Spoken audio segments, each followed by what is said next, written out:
এই সংসারে সম্মান এবং সাফল্য দুটোই পরিশ্রমের দ্বারা লাভ করতে হয়, কিন্তু দ্রুতক্রীড়ার এই খেলা আমাদের ভাগ্যের উপর নির্ভরশীল।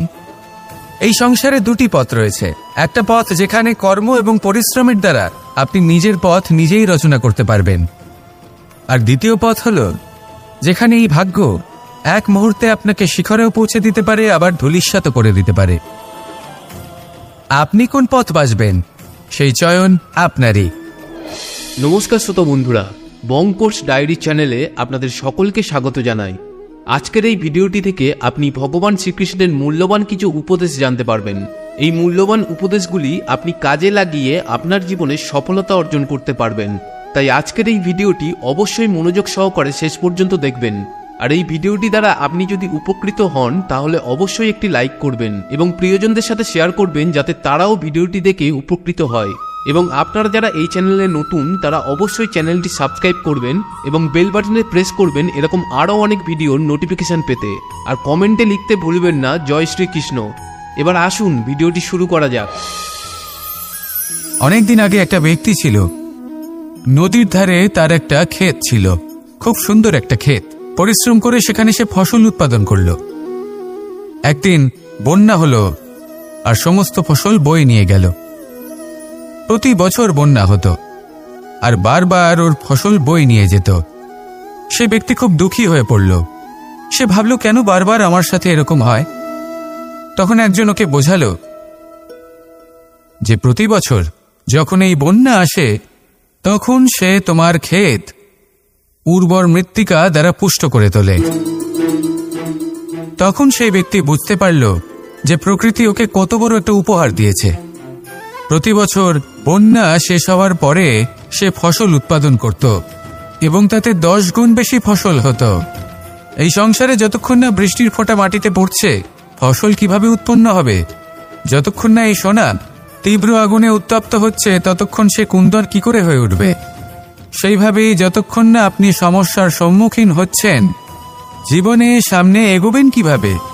তাই বিপদ হোক বা সমস্যা, তার সম্মুখীন হন, আর তাও ইতিবাচক মনোভাব নিয়ে। দেখবেন অবশেষে আপনি বিকাশের পথে অগ্রসর হয়েছেন। আসুন আমার সাথে ভালোবেসে বলুন, রাধা রাধা। আমাদের জীবনে যখনই আমরা কোনো বড় দায়িত্বের সম্মুখীন হই তখন আমরা তার থেকে দূরে পালাই, আর এই অজুহাত দিই যে না না, এত বেশি ভার বহন করার যোগ্যতা আমার নেই, আমি করতেই পারবো না। দেখুন, এই সংসারে ভিন্ন ভিন্ন ধরনের গাছ আছে, ছোট গাছ, বড় গাছ, কিন্তু বটগাছের মতো বড় এবং নিবিড় গাছ আর একটাও নেই। সে নিঃস্বার্থভাবে এই সংসারকে সেবা করে যায়, ছায়া প্রদান করে, শীতলতা প্রদান করে। আর যখন এমন সময় আসে যখন তার ওপর বোঝা অত্যন্ত বেড়ে যায়, সে কিন্তু কোনোভাবেই ভেঙে পড়ে না। তখন সে নিজের নিঃস্বার্থ কর্মের ফল লাভ করে, সেই নিঃস্বার্থ কর্ম যা সে করেছে। তার দেহ থেকে ছোট ছোট ঝুড়ি বার হয় এবং তা কাণ্ডের আকার ধারণ করে। সেই কাণ্ড মাটির কাছে পৌঁছয় এবং তারপর তা বটগাছের সহায়ক হয়ে ওঠে। সে ভেঙে পড়ে যায় না। এইভাবে আপনিও জীবনে নিঃস্বার্থভাবে সবার সেবা করুন, ভালোবাসুন, সবাইকে সাহায্য করুন। যেদিন আপনার ওপর বোঝা অত্যন্ত বেড়ে যাবে সেদিন এই সব মানুষ আপনাকে সাহায্য করার জন্য আসবেন, আপনার শক্তি হয়ে উঠবেন, আর আপনি বটগাছের মতোই মহান এবং বিশাল হয়ে উঠবেন। আসুন আর আমার সাথে ভালোবেসে বলুন, রাধা রাধা। একদিকে হলো আঙুর আর অন্যদিকে কিশমিশ। দেখতে গেলে এই দুটোই সবারই খুব প্রিয়, শিশু হোক, যুবক হোক বা কোনো বৃদ্ধ ব্যক্তি হোক না কেন। আর দেখতে গেলে এই কিশমিশ এটা আঙুর থেকেই আসে, তারই অন্য একটি রূপ।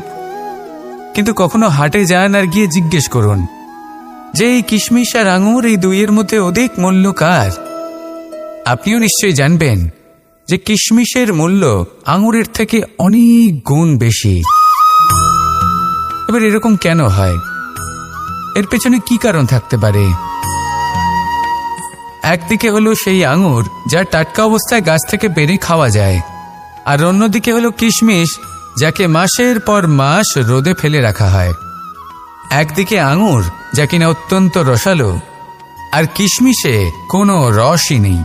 একটি হলো অত্যন্ত কোমল এবং সুন্দর, অন্যটি অমসৃণ এবং তাতে বিন্দুমাত্র সৌন্দর্য নেই, তাও তার মূল্য বেশি। এইসব কেন হয়? এই কারণেই হয় কারণ সেই আঙুর অনেক মাস পর্যন্ত রোদ সহ্য করে থাকে, কষ্ট সহ্য করে থাকে, তবেই সেই আঙুর কিশমিশে পরিণত হয়। এবার জীবনের কড়া রোদ যাকে সহ্য করতে হয়, তার সাথেও এটাই হয়ে থাকে, তারও মূল্য আপনা থেকেই বৃদ্ধি পায়। আপনার জীবনে আপনার গুণ, আপনার প্রতিভা, তা অত্যন্ত গুরুত্বপূর্ণ। কিন্তু যখন আপনি অভিজ্ঞতা লাভ করেন, তখনই সেই অভিজ্ঞতা আপনার গুণ এবং প্রতিভাকে আরও অনেক বেশি শ্রেষ্ঠ করে তোলে।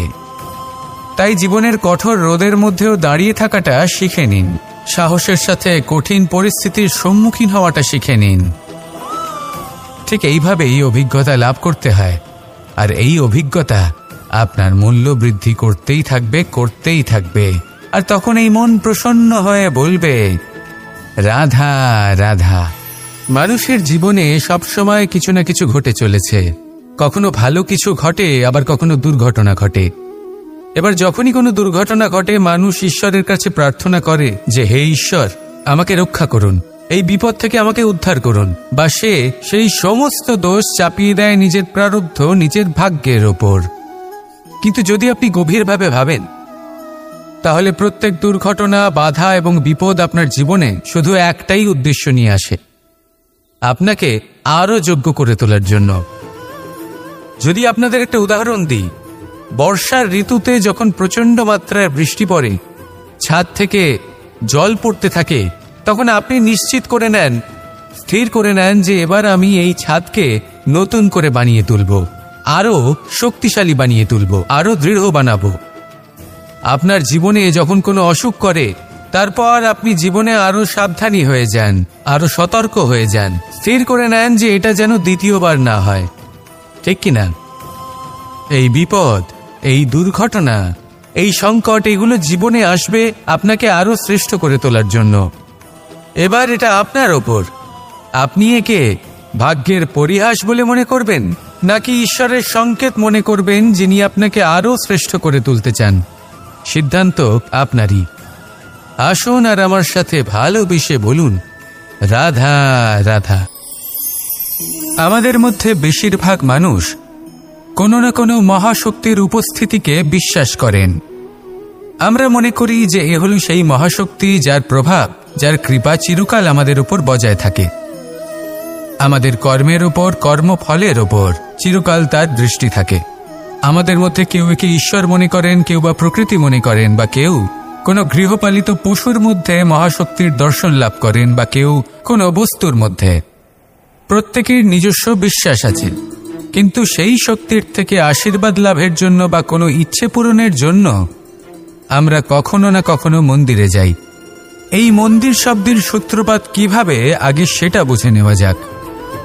মন্দির, এই শব্দের আরম্ভ হল মনের দ্বারা।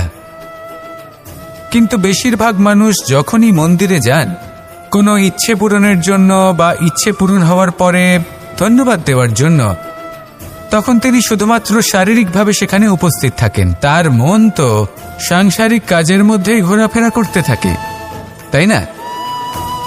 তাহলে বলুন, এর অর্থ কি? যদি আপনি মন্দিরে নিজের মনকেই না নিয়ে যান, তাহলে তার কি লাভ হবে? মন্দিরে গিয়ে নিজের মনকে ঈশ্বরের চরণে পূর্ণরূপে সমর্পণ করুন। নিজের মন থেকে ঈশ্বরের আরাধনা করুন, আর এই মন থেকেই বলুন, রাধা রাধা। যদি কোনো সিংহ বানরের মতো গাছে চড়তে চেষ্টা করে, তাহলে কি হবে? একটা মাছ যদি মাটিতে হাঁটতে চেষ্টা করে, তাহলে কি হবে?